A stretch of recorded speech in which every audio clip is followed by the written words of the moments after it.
At the Deutsche Goldmesse, we have Alexandra Woodyer Sherron from Empress Royalty. Welcome. Thank you so much for having me, Dominic. Yeah, I'd like to learn more about your company. I've heard good things on this convention. So tell us a little bit more. Absolutely.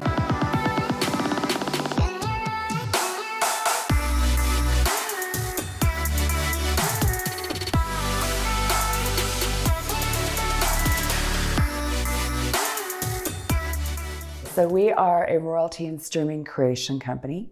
We focus on providing financing to mining companies that are trying to get into production or to expand upon their production capacity. We currently have 17 investments in our portfolio, and we're very much focused on precious metals. So all of our investments are in gold and silver. So if I think about royalty companies, I think about Franco-Nevada. It's your kind of business? Yeah, so the original concept for Empress came from Endeavor Financial, who's our investment manager and a big shareholder in Empress, was seeing that the streaming companies like Wheaton Precious Metals, were doing bigger and bigger size tickets on the streaming side, $100 million plus, and that no one was servicing the smaller side of the market with that financing structure. So we created Empress to finance projects in streams and royalties sub 25 million. You know, we launched the company just over 2 years ago with 13 exploration royalties, and we've layered in 4 investments in the last 2 years, and that's what's now bringing revenue into Empress through the streaming and royalty investments. So how much revenue are right now? Yeah, so we've got one producing asset that's generated over $1 million US to date for us.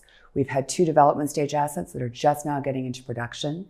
We're forecasting about $5 million in revenue over the next 12 months, about 29 million in revenue to the end of 2025. And what's the for the next 5 years? I assume it takes a little bit longer to get into production and get revenues. Yeah, well, of our key assets, so again, we've got a producing asset in Peru, we've got a mine that's just getting production, we have a silver stream one in Mexico, and then we have a gold royalty in a project in Mozambique. They're just starting to ramp up their production. That will continue to evolve, and that will bring the real revenue into Empress in the next 12 to 18 months and really build up at that point. But that's if we did nothing else. And we've done all of this in just 2 years. So we have a very robust pipeline of opportunities, similar to what we've done already with development and production stage projects that hopefully we'll be bringing into the portfolio in the coming months, next year. We go through a very rigorous due diligence process for any investments we make, and we have that direct relationship with the company to negotiate and really get into their data room. So we want to continue to build out this company in the coming years and repeat the format. I mean, our portfolio IRR is 35%. The net asset value of our current portfolio is $45 million.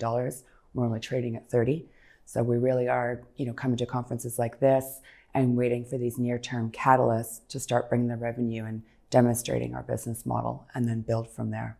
And the companies where you have your royalties in, are they publicly traded? Some are publicly traded, some are private companies. We do a combination of both. So that gives it a flexibility as well. For example, the one in Peru was a private company increasing their production.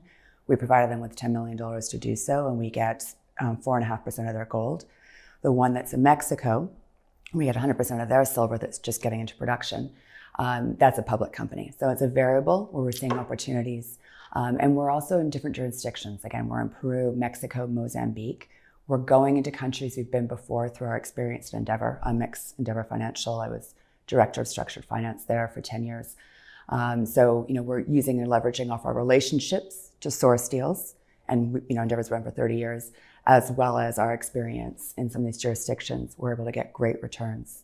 And at the Deutsche Goldmesse, we have many junior explorers out there. Yeah. Are there possible clients, or is it too small for you? Not too small. I think they're doing some fantastic jobs. I know a lot of the companies here, they've got some amazing exploration projects. We're much more focused on development, so within 12 months of production or current producers, but on that smaller side that need that sub $25 million financing. So it seems safer for the shareholder. Yeah, and we're using our skill set, which is in the investment banking and structuring side. Especially in the royalty side, you see there's been a lot of new entrants in the last 2 years. And we see there's 3 types. There's the exploration generation. So they're early stage exploration royalties. Who knows if they'll turn into a mine? And if they do, there's a long lead time to that revenue bringing the value into the royalty company. Then there's the trading acquisition companies where groups are buying third-party royalties. but you're typically paying a premium, you're part of a competitive bid process, and you have no direct relationship with the mining company. We're on the creation and origination side, working with mining companies. We're able to do deep dive due diligence. We're able to structure the deal to work for them going forward and have that direct reporting relationship as well. And we're able to really deploy our capital into revenue creation. We've invested $19.5 million into the portfolio to date, and our net asset value is 45. We're bringing 29 million of revenue to the end of 2025. And we want to continue to repeat what we've done and bring in more investments into Empress. And if some people might thinking about royalty and financial services, it's not the whole picture. You have essentially you are a miner without a mine. Can I tell you? We don't have the operating costs or the capital costs to build it out that typically a mining company does. We're able to operate with very low overhead, a small team, and that's one of the beautiful things about the royalty and streaming model is you're able to get some great returns. You're not as affected by inflation like other companies, and you're able to get, as an investor, direct access to gold and silver. Again, we've got 50% of our or 60% of our revenues coming from a gold stream, where we're taking gold credits and a gold royalty, and then directly from a silver stream. And we're buying at 20% spot price. So as the market moves and the commodity prices go higher, we'll get even better valuation and more revenue coming into Empress. So more leverage for the shareholder. Yeah. Just from a technical point of view, how does it work with the royalties? Do you get physical gold and silver, or is it sold by a company which mines it? Combination of both within our companies, so within our different contracts we have. So with the one in, for example, the one in Mozambique, that's a gold royalty. So once they sell the gold, we get a percentage of that gold as cash. With the streams, the two streams we have, the gold and the silver one, with the Peruvian one, we're taking the gold straight from the refinery from Metal Ore in Switzerland, and then we're getting gold credits into our account. And the same is happening now with the silver one as well. So we're getting gold and silver credits. We're not taking physical gold at this point. Are you planning someday? We'll see how we evolve. That's a very different business model. But right now, being able to have the gold and silver credits, we feel really comfortable with, and that we can, as we're a young company, we've just launched this. So obviously we're using that for overhead at the moment, but we will develop that gold and silver strategy as we build the company out, and we, obviously are getting a lot more revenue coming into the company. What's your personal look on outlook on gold and silver in the next year or next 5 years? Obviously, we're in the business. I'm very positive about where we see it going. It's been a tough market for the last little while, but I think there'll be some really good reflections and things moving up. And I assume you're the major shareholder or one of the major shareholders? Yeah, the major shareholders. Yeah, there's the founding. I'm one of the founders of Empress, Endeavour Financial, very large shareholder. Terra Capital, run by Jeremy Bond out of Australia, a very large shareholder. Sprott Asset Management, between three of their funds, and 11.5% of us. US Global is a shareholder. And recently we just announced, we brought a new strategic investor into Empress, being Rick Rule. We met him over the summer, and at the time when he wanted to become a big shareholder. So we did a private placement with him for $2 million US with his group. When we negotiated the terms, we were trading at 22 cents.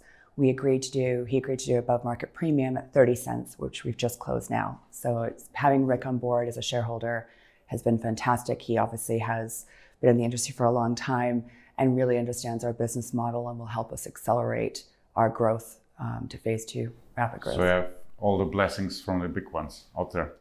We feel we do, yeah. We're very happy shareholders. They're long-term shareholders. They understand our vision of consistently bringing in these revenue-producing assets and building real value, and getting to a point 18 to 24 months from now where we can establish a dividend policy and be consistent with that.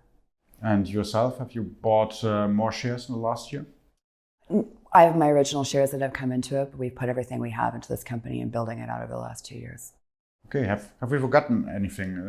No, the elevator pitch was quite good. No, it was great talking. I think we hit all the highlights for us. Okay, thank you very much. Thank you so much. Thank you everyone for listening.